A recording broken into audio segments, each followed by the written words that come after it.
She stood in the rain, the old leather jacket clinging to her shoulders, the faded patch on the back barely visible, Hell's Angels. It had once meant family, pride, loyalty. But for 20 long years, that same name had been the reason she disappeared from everyone's life. And now, as thunder rolled over the deserted lot outside the old clubhouse, she was back. Not to beg for forgiveness, but to face what was left of her past. No one recognized her at first.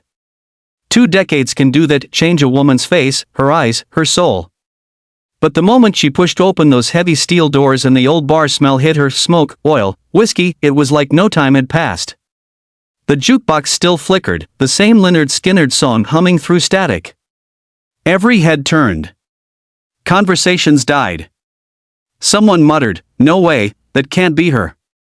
She took a deep breath, stepped forward, and whispered, "Yeah. It's me."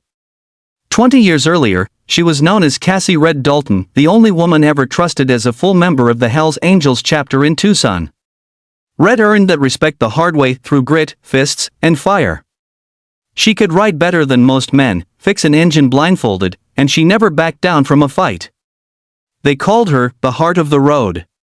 But the road isn't always loyal to it. Started with a man, doesn't it always? Cole was the president's son, wild and golden, the kind of man who could make a girl forget every warning sign flashing in her mind. Red tried to keep it casual, but their bond grew deep, too deep.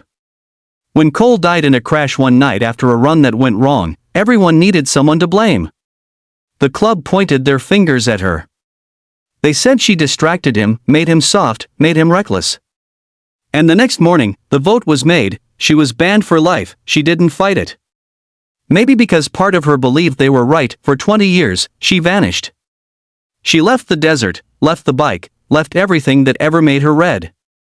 She moved north, changed her name to Cass Dalton, worked in auto shops under fake identities, slept in small towns where no one knew her past. But every night, she'd hear the hum of motorcycles in her dreams. Every night, she'd see Cole's face in the rearview mirror. Then came the letter. It arrived without a return address, smudged from travel. Inside, a photo, a young woman, no older than 20, with Red's eyes. And a note, "She deserves to know the truth. M." At first, she thought it was some cruel trick. But something about the handwriting felt familiar. Mason Grizz Carter, her old mentor in the club, the only man who believed in her even when everyone turned away.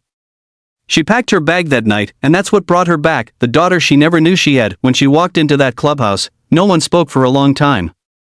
Old faces stared at her like a ghost had walked in. Some looked angry, others afraid. One man, huge, gray-bearded, stepped forward.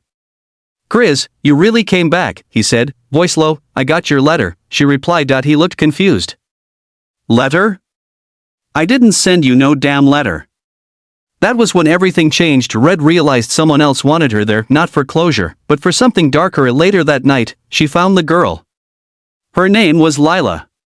She was working behind the bar, serving drinks with the same fierce glare Red used to wear. Lila had no idea who she was. But Red could tell the truth before a word was spoken. The same scar above the brow, same stubborn set of the jaw. Cole's daughter. Her daughter, Lila, thought her mother died years ago. That was the story the club had told her. But when Red finally found the courage to tell her the truth, Lila didn't cry. She just whispered, "Why did you leave me?" And that question hit harder than any punch Red had ever taken. Red tried to explain how she didn't know, how no one told her she'd been pregnant when she ran, how the club hid it to punish her. But Lila only shook her head. "You had 20 years," she said. "You could have come back." Those words burned all night. Red wanted to leave again, run, forget, disappear. But when she walked outside, she saw something that stopped her cold. Someone had slashed the tires on her bike. And painted across the seat, in red spray paint, "Get out." It wasn't over. The next day, she confronted Grizz. "Who sent that letter if it wasn't you?" He hesitated, then said, "Someone stirring old ghosts, Red. Cole's death wasn't what you think." He told her the truth. The run that night 20 years ago had been sabotaged. Someone cut the brakes. Cole didn't crash because of her. He was murdered. And the man who covered it up? The same one who voted her out. Red felt fire in her chest again, the same kind that made her who she used to be. For 20 years, they stole her name, her family, her peace. Now she had something to ride for again. That night, the engines roared across the desert. Red rode at the front, wind whipping her hair, tears in her eyes, heart steady for the first time in years. She wasn't running anymore. She was coming home, not to beg, not to forgive, but to set the record straight. By dawn, the truth came out. The man behind it all confessed, the same man who blamed her for Cole's death. Lila stood beside her mother, hearing every word. When it was over, Red didn't cry. She just turned to her daughter, voice soft and steady. Now you know why I disappeared. But I'm here now, and I'm not going anywhere again. Lila looked at her for a long time before she said, then let's ride. As the sun broke over the desert, two bikes thundered side by side down the long, endless road, one past, one future, bound by blood, forgiveness, and the road that once tore them apart. And for the first time in 20 years, Cassie Red Dalton smiled. Because some rides never end, they just take the long way home.